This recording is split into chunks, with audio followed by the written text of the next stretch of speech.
So today we are going to study about our last topic of this chapter, outcomes of democracy. It's our last topic from this chapter, that is dignity and freedom of citizen. आखिरी topic होने वाला है हमारा chapter का, और इसमें जो है हम डिग्निटी और फ्रीडम के बारे में पढ़ेंगे। तो फ्रीडम भी आप लोग जानते हैं, आजादी, और डिग्निटी मतलब सम्मान।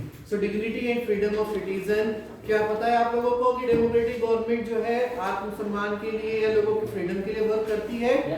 आउटकम हमें पता है कि यहाँ डेमोक्रेटिक गवर्नमेंट के अंदर तो खुद ही प्रिंसिपल है इक्वालिटी ऑफ ऑल या equality among all the citizens. कहती है ना डेमोक्रेटिक गवर्नमेंट की हाँ हमारे देश के अंदर जो है सभी लोग बराबर हैं। हमारे देश का कानून भी कहता है all the persons are equal before the law.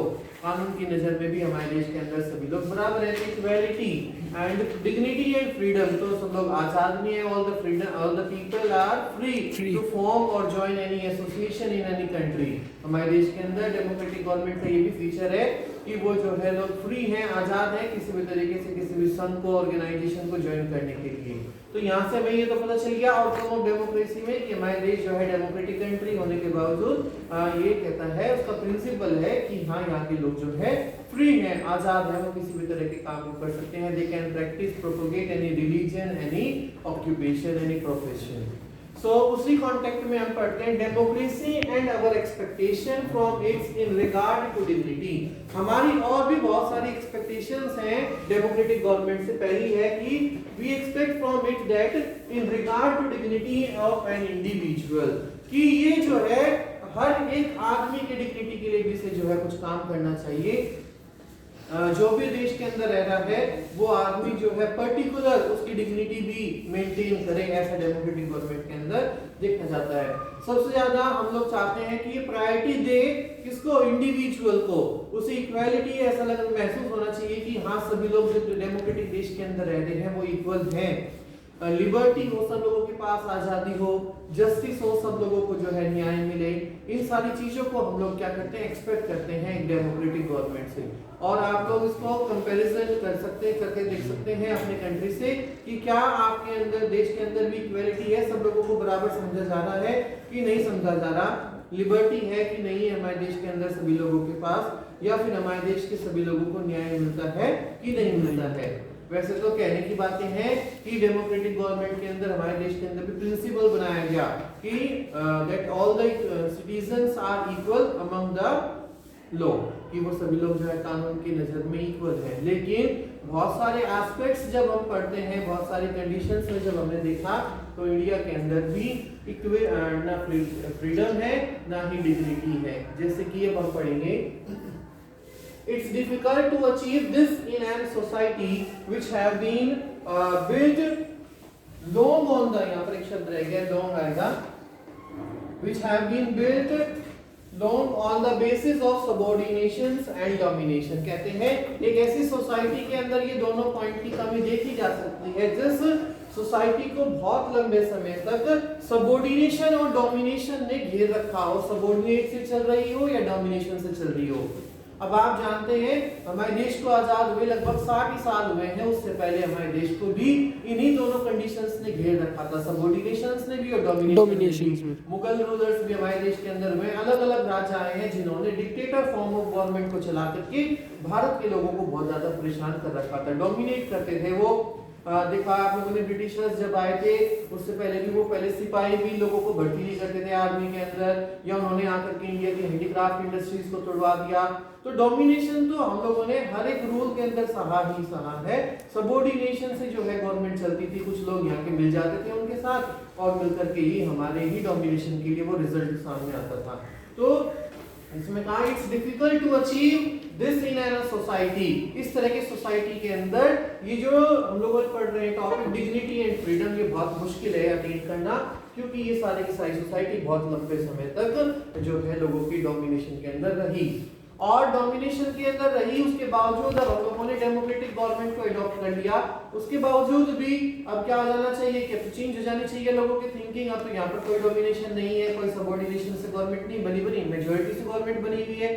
तो अभी क्यों हमारे देश के अंदर डिग्निटी और फ्रीडम नहीं है? क्या है सब लोगों के लिए डिग्निटी और freedom? Yes sir, yes sir. के लिए डिग्निटी और फ्रीडम फ्रीडम है, लेकिन कुछ पॉइंट ऐसे भी हैं जिसके अंदर डिग्निटी और फ्रीडम नहीं देखी जाती है। For example, dignity of women in a male dominating society. आज भी हमारे देश को जो है पुरुष प्रधान समाज कहा जाता है कि घर के अंदर, फैमिली के अंदर जो है, रूरल एरियाज के अंदर ज्यादा देखने को मिलता है। जो सोसाइटीज आज ज्यादा एजुकेटेड हो चुके हैं, लिटरेट हो चुके हैं, वहां तो फिर भी थिंकिंग खत्म हो चुकी है, लेकिन कुछ एरिया ऐसे हैं हमारे इंडिया के अंदर भी आज जहाँ रूरल एरियाज के अंदर ये थिंकिंग अभी भी है कि औरतों का जो है लेवल आदमियों से नीचा है, कि वुमेन की जो डिग्निटी है, जब हम उसकी बात करते हैं इंडिविजुअल डिग्निटी की, तो औरतों को भी जो है समान अधिकार मिलने चाहिए। और भारत की सरकार तो कहती भी है, प्रिंसिपल्स के अंदर लिखा हुआ भी है कि all the persons are equal, लेकिन हम लोग कहीं ना कहीं इस बात को आज भी नहीं मानते हैं। सोसाइटी के अंदर बहुत सारी कमियां देखने को मिलती हैं, जहां पर औरतों के सम्मान की बात जब आती है, उनको बराबर नहीं ट्रीट किया जाता, उनको जो है इक्वल नहीं समझा जाता है। But equality over such issues can be demanded, लेकिन उसके बावजूद भी हम क्या कह रहे हैं कि India is a democratic country and we accept that it's a better form of government. क्यों? क्योंकि बाकी सारी सरकारों के अंदर तो क्या हो रहा है, डिक्टेटरशिप के अंदर तो औरतों को अच्छी पोजीशन दी नहीं जाएगी, वहां तो सिर्फ मेल डोमिनेशन ही डोमिनेशन होगा। कम से कम डेमोक्रेटिक गवर्नमेंट बात तो करती है कि हाँ, हम लोग जो है सब लोगों को ऐसा करेंगे। और ऐसा हो भी रहा है। आजकल आप देख रहे हैं लॉ ऑफ इनहेरिटेंस वगैरह आ रहे हैं, या फिर प्रॉपर्टी के लॉ भी आ चुके हैं कि बेटा बेटी अगर किसी के हैं तो दोनों को प्रॉपर्टी के अंदर भी समान अधिकार मिलेगा, बराबर प्रॉपर्टी बढ़ सकती है, लड़की भी चाहे तो प्रॉपर्टी को ले सकती है। इस तरीके से ये बहुत सारे पॉइंट हमारे देश की गवर्नमेंट जो है इंक्लूड कर रही है, ताकि वो डिग्निटी जो है वुमेन्स की, उसके लिए भी कुछ काम करे, वो लोग भी अपने आप को जो है आजाद महसूस करें। Equality over such issues can be demanded with moral and legal foundations in democratic country. Democratic country के अंदर आज इस dignity और freedom को women sector के अंदर भी include करने के लिए गवर्नमेंट ने कुछ rules and regulations को भी जो है बनाया है। Most distinctive thing about democracy is that examination never get over. Examination never get over का मतलब है कि हमारी एक्सपेक्टेशंस जो हैं हमेशा बढ़ती रहती हैं। जैसे कि मान लीजिए एक बच्चा है, उसके एग्जाम में अगर 60% मार्क्स आ गए तो अगली बार क्या एक्सपेक्ट करेगा कि मेरे इससे भी ज्यादा आए। इसी तरीके से देश के अंदर भी एक काम ठीक हो जाए, सरकार ने कोई नया पॉइंट बना दिया, उसके बाद फिर लोगों की डिमांड और बढ़ जाएंगी कि अब हमें ये चाहिए, तो वो पूरा हो जाएगा, फिर उसके बाद नहीं कोई डिमांड, न्यू डिमांड आती है। डिमांड जो है हमारी मार्केट के अंदर अराइज होती रहती है। इससे भी हमें पता चलता है कि आदमी जो है डेमोक्रेटिक देश के अंदर फ्री है।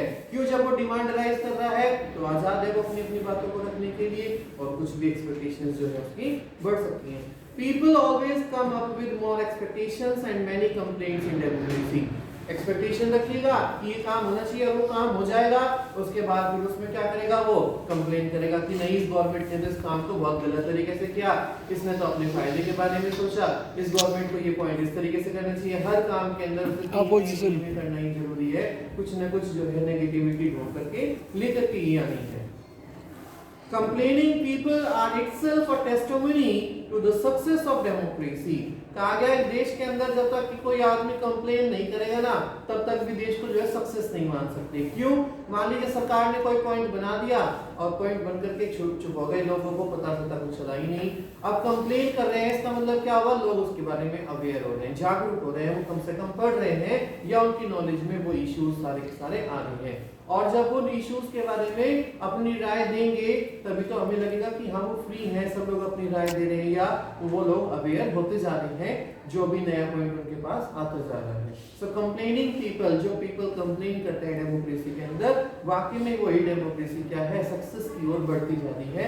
क्योंकि कंप्लेन उसी के बारे में होगी, पहले तो वो उसको जानेंगे, पढ़ेंगे, और पढ़ने के बाद उसके बाद उसको कंप्लेन कर रहे हैं, अवेयर हो रहे हैं, वो जो देश की सरकार बताना चाह रही है जनता को, वो सब कुछ उसके बारे में जानते जा रहे हैं। People get aware about the society, वो सोसाइटी के अंदर जागरूक होते जा रहे हैं। तो आपकी बुक में एक टॉपिक दिया है, expectations from democracy. So democracy से तो हम इतनी सारी बातें एक्सपेक्ट करते हैं कि ये भी होना चाहिए, ये भी होना चाहिए, लेकिन ऐसा नहीं होगा कि हम लोगों ने डिक्टेटर गवर्नमेंट को हटा करके और डेमोक्रेटिक गवर्नमेंट की स्थापना कर दी, इंक्लूड कर दिया वहां पर, तो रातों रात जो है डेमोक्रेटिक गवर्नमेंट कोई जादू की छड़ी चलाएगी और सब चीजें जो है जो पहले नेगेटिव थी वो पॉजिटिव हो जाए। ऐसा नहीं हो सकता। एक्सपेक्टेशंस हमारी जरूर है कि अच्छा काम करेगी, और अच्छा काम करती भी है डेमोक्रेटिक गवर्नमेंट, और उसको और भी ज्यादा बेहतर बनाने के लिए हर एक इंडिविजुअल की ये फर्स्ट पर्सनल रिस्पॉन्सिबिलिटी है कि वो भी जो है करप्टेड करके बिना करप्शन के इस डेमोक्रेसी के जो प्रिंसिपल्स हैं उनको फॉलो करे और फॉलो करने में लोगों को मदद भी करे, लोगों के अंदर अवेयरनेस भी करे ताकि उन्हें पता चले कि क्या प्रिंसिपल्स हैं डेमोक्रेटिक गवर्नमेंट के और डेमोक्रेटिक गवर्नमेंट क्यों बेटर है बाकी की सारी गवर्नमेंट से। यही हमारा चैप्टर बताना चाहता था, आउटकम ऑफ डेमोक्रेसी, कि डेमोक्रेसी के इतने सारे फीचर्स हम लोगों ने पढ़े, क्या फीचर हमें बाद में आउटकम क्या निकल कर क्या आया, democracy is a better government in all type of governments.